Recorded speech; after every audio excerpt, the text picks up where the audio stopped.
I'm Margaret. Do you know, here I am with a baking channel, and I've looked through my videos the other day and thought I've never made a basic Victoria sponge cake. It has to be the most popular cake in Britain. So it got me thinking, and I wondered what your favourite cake is, or perhaps what your family favourite is. If you let me know in the comments, I'll have a go at making one or two of them. So let's start with this classic Victoria sponge cake. And the first thing we need to do is to cream the butter and the caster sugar together. I like to use caster sugar because the grains are smaller than granulated, and it seems to cream into the butter more easily. And while we're talking about the butter, this is one of the few occasions where I use stork instead of butter. It's been specially prepared for baking. It's soft, it's creamy, and it gives a lovely taste in the finished cake. Now at this first stage, it's important to whisk for several minutes. We need this mixture to be light in colour and consistency. A little extra effort at this part of the baking will make all the difference to the finished cake. And mustn't forget to scrape down the sides so that all the butter and sugar is in the mix. Just one final whiz and that should be fine. I like to check with a spatula to see if there's any bits of sugar left. Nope, that's beautifully creamy. Then in with the flavouring, vanilla of course, and we can start adding the eggs, just one at a time, making sure each one is fully incorporated before adding the next. Now you might find at this stage that the mixture might split slightly, but if you carry on mixing, it should smooth out. If not, you could always add a teaspoon of flour with each egg, and that will help it to come together. This recipe needs equal quantities of butter, sugar, flour and eggs. So just to be particular, I always weigh the eggs out of the shells to make sure it's exactly 225 grams, but it usually comes down to about 4 eggs. And although I'm using self-raising flour, I still add a teaspoon of baking powder just to give the cake that extra little lift. Up to now, I've been whisking and whisking to get a lovely fluffy texture, but now the whisk goes away and I'm folding in the flour very gently. I don't want to get rid of all that lovely lightness that was whisked into it before. So round the edge and through the middle until we can just see the flour disappear. As soon as that happens, it's time to stop. This will make sure that your cake will be the very lightest it can be.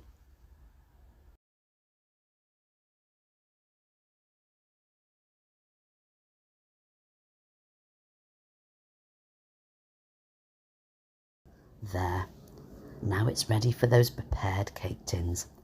I've put a circle of baking paper just on the bottom. We don't need to do the sides in these straight tins.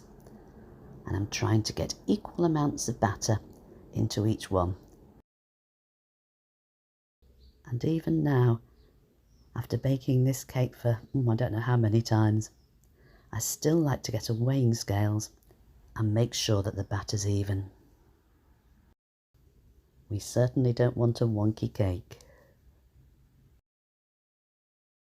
Not too bad, just a few grams out. The final job before they go into the oven is to get a small knife and to spread the batter to the edges. You don't have to be too particular about this, because the cake will spread in the oven anyway. It just helps it not to be too thin at the edges. We want a nice even cake. It's very important not to open the oven while the cake is in there. Only after the 20 minutes is up can you stick a little skewer inside the centre of the cake, and if it comes out clean, then the cake is done. So let's get these little beauties out of the tin, and that's an easy job I've slightly angled my knife towards the edge of the tin so I don't cut any of the cake.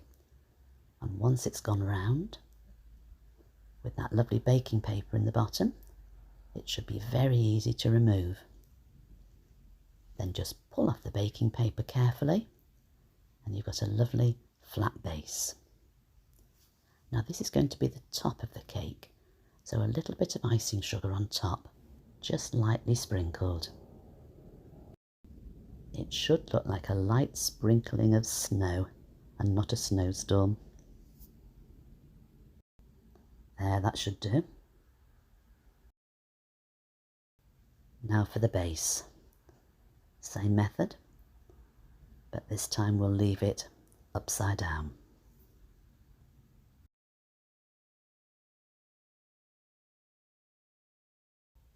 I've made up a batch of my light and fluffy buttercream. This recipe takes about half of the ingredients of that recipe. You could either make half the quantity, or you could split the full batch and freeze half. I'm going to start round the edge with the buttercream, and so that I get it even, I'll do top, bottom, side and side, a little bit like a clock, 12, 6, 3, 9, and then pop in 2 in between. Now I've not quite got this close enough to the edge, so once I've popped all the rosettes on, I'll go back to it and pop a little bit more on top. This helps to keep the jam in place, and it also looks quite pretty around the edges.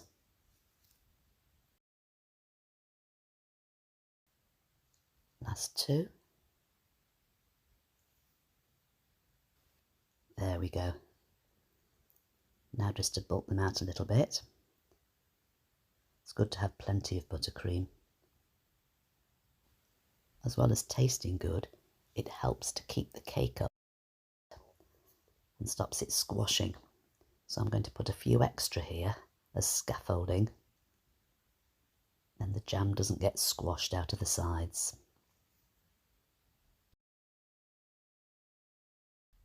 One in the middle, and that should be plenty. Now this is my homemade jam, and here's the recipe if you'd like to make it. I'm going to start by popping a little bit in between each rosette, and that will look quite pretty. It'll look as if it's oozing out of the sides. And then for the rest, I'm just going to flood the centre. It's so much easier in a piping bag. All I've done is snip the end off. On with the final piece. Adjust it, and there we go. Doesn't that look nice? If you haven't made a Victoria sponge cake before, I do hope you try. It is an absolutely delicious cake, beautifully light, and the jam and buttercream goes so well with the sponge. Thank you for joining me this week. I do hope you've enjoyed the recipe. Take care and have a great week. Catch you soon.